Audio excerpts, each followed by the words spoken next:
pernah dengar sahabat namanya Abdurrahman bin Auf? Hah? Kaya tidak?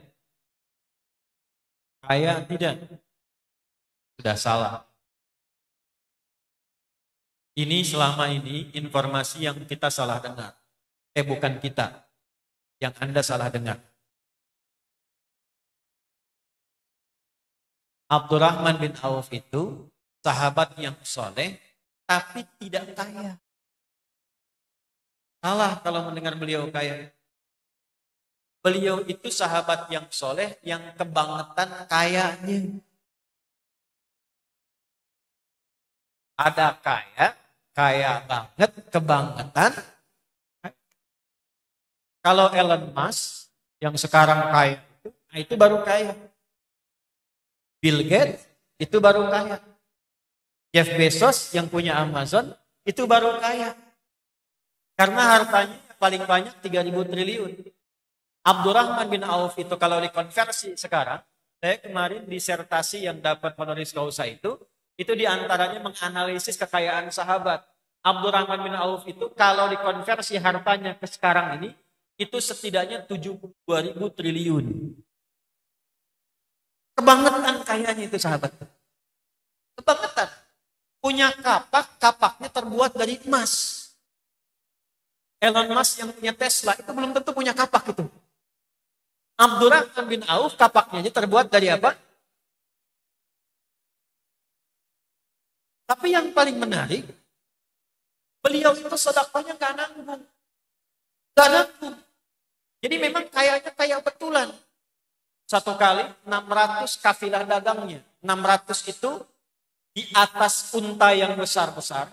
Isinya berlian semua. Berlian, emas, perak, gitu ya, logam mulia semua. Itu kalau sekarang lah 600 truk. Ada 600 truk. Setiap truk itu isinya ada emas, ada berlian, ada perak, ada mutiara. Kemudian konvoi ke Madinah. Sepeninggal Nabi. Ketiba heboh Madinah. Terdengar ke Sayyidah Aisyah radhiyallahu ta'ala anha. Kata Sayyidah Aisyah langsung komen. Beliau kan istri Nabi ya Bu ya. Itu begitu beliau komen, kata beliau, saya mendengar dari Nabi SAW atau kama qalat, Abdurrahman bin Auf itu masuk surganya dengan merangkak. Maksudnya agak lambat tuh. Ini bahasa kiasan. Saking banyak hartanya dihisab tuh. Ya kan? Itu kalau sahabiah apalagi istri Nabi komen, maka kaidahnya beliau komen, Abdurrahman bin Auf langsung like, share.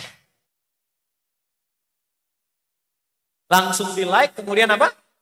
Share. Begitu dengar, beliau like, itu komen itu. Wah benar nih, langsung di share. Apa yang di share? 600 tadi, 600 truk kafilah unta yang isinya emas, mutiara, perak, berlian tadi, itu beliau sampaikan, saya sedekahkan semua barang dagangan yang baru tiba itu untuk perjuangan dalam Islam dan masyarakat Madinah yang ada di sini semua. Dan itu pekerjaan dari hasil omset yang didapatkan, sepertiganya dipakai untuk menyantuni orang-orang di Madinah yang memang tidak mendapatkan aktivitas dan pekerjaan, sepertiga lagi disodakahkan, sepertiga lagi dibantu untuk kas pemerintahan dalam menyalurkan kesejahteraan masyarakat pada saat itu.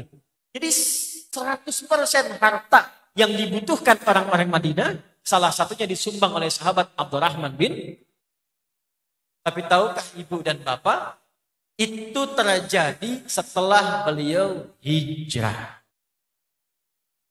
Itu terjadi setelah beliau apa? Hijrah. Bagaimana sebelum hijrah? Kaya, tapi sedikit kayanya. Dan menariknya saat memutuskan untuk belajar bersama Nabi dan akan bergerak hijrah, tiba kemudian dihadapkan pada dua pilihan yang tidak mudah. Kata orang-orang Quraisy yang belum kenal Islam dengan baik pada saat itu, hei Abdurrahman, kalau ingin hijrah bersama Muhammad SAW, silahkan berangkat. Kami tidak akan eksekusi. Jaraknya kurang lebih 400 kilo dari Mekah ke Madinah itu.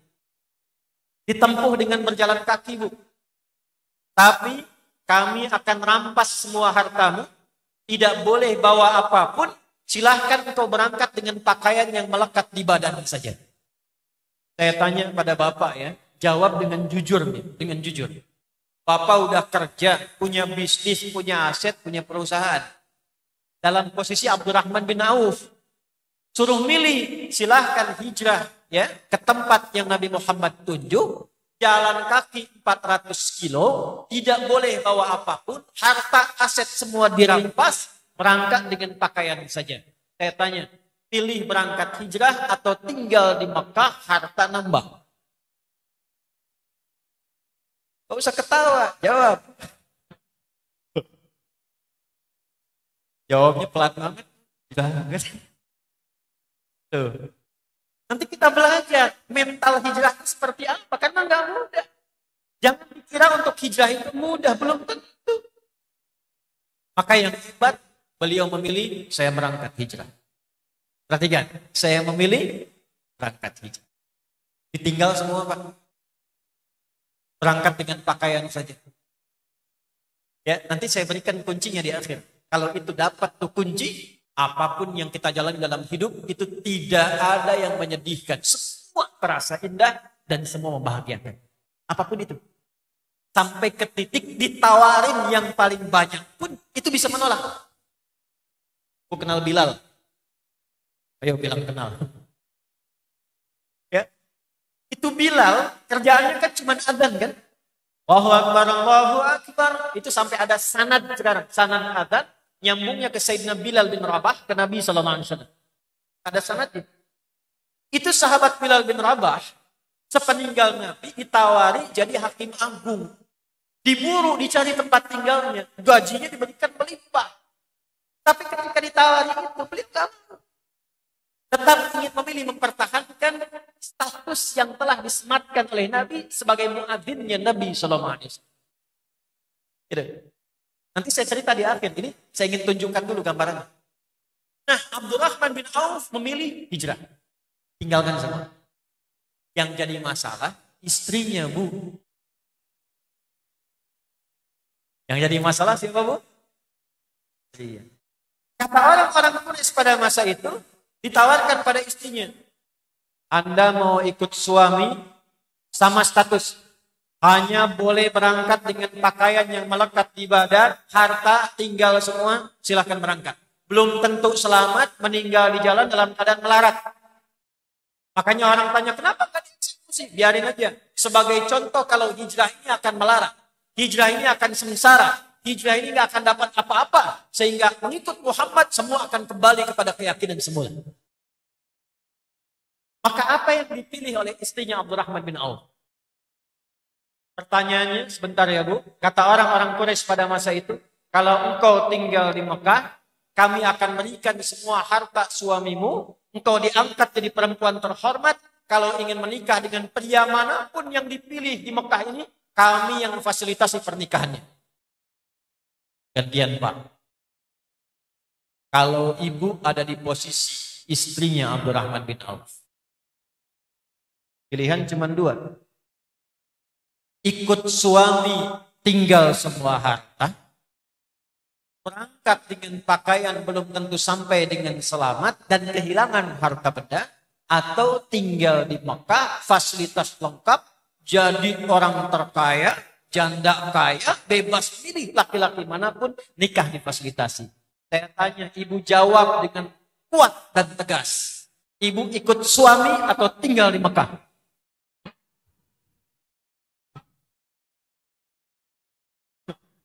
Bohong. Bohong kata Bapak Bu. Udah antum diam dulu. Ntar ada bagian antum. Diam dulu sebentar. Ya. Saya tanya ibu dulu. Bu. Bu. Bu. Anggap suami nggak ada ya Bu. Ibu jawab dah. Kalau ibu kesini ada tawaran nih. Dari kompleks Sufarna nih. Bu. Ibu nggak pulang. Ibu dikasih rumah di sini. Difasilitasi. Kalau mau cari jodoh di sini, kami fasilitasi. Asal ibu jangan berangkat lagi ngaji dengan suami, jangan berangkat ke sana lagi, semua diberikan. Saya tanya, ibu memilih tinggal di sini atau ikut suami pulang? Bohong. Ikut suami. Ikut suaminya sambil nyanyi bapaknya tuh, ikut suami. Gitu. Nah, lihat sini. Ternyata memang ucapan itu tidak seideal pilihan. Istrinya Abdurrahman bin Auf memilih tinggal di Mekah. Belum selesai ceritanya. Kalau selesai saya pamit pulang kan. Sudah pilih tinggal di Mekah. Suami berangkat. Ini yang saya mau cerita Pak. Makanya dari sini nanti bukan hanya ada ayatnya. Tapi ada bab dalam hadisnya yang dengan jenius dikumpulkan oleh Imam Al-Bukhari. Itu jadi bab untuk orang-orang Islam yang mau dagang sampai sukses. Hijrah beliau, singkatnya sampai di Madinah. Dahsyatnya orang Madinah sampai sekarang. Orang Madinah itu ciri khasnya sopan, baik, lembut, dan suka menolong. Dikumpulkan sifatnya dalam bahasa Arab disebut dengan ansor namanya. Ya, ansor itu secara singkatnya sifat yang dalam untuk menolong, saking dalamnya mau berbagi apa yang paling mahal dimiliki. Gitu. Ansor tuh. Kalau ada GP Ansor itu harus punya sifat itu tuh. Ya. Balik. Jadi saking dalamnya itu diabadikan di Quran. Surah 59 itu, ayat yang 9 itu ya, sampai dengan 10 itu.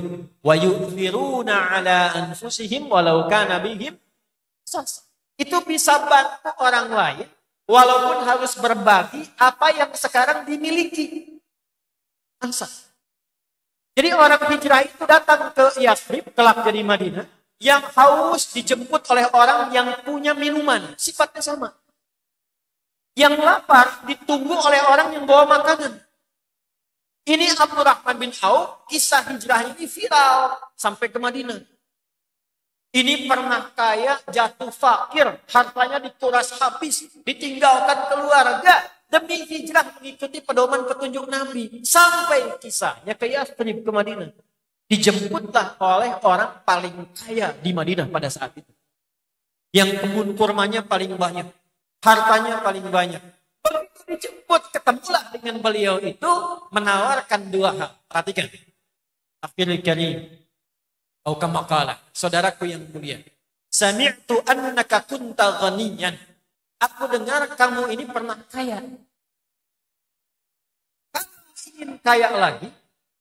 Khudh nisfa mali. Silahkan ambil setengah kekayaan saya. Dan sangat engkau ditinggalkan oleh istri dan keluarga. Kalau ingin nikah lagi, silahkan pilih perempuan paling cantik di Masjid Madinah ini. Kalau perlu bagian dari keluargaku, aku fasilitasi pernikahan. Allahu Akbar. Gantian ya Bu ya. Gantian. Kan sudah bilang dari awal, bagian antum nanti ada.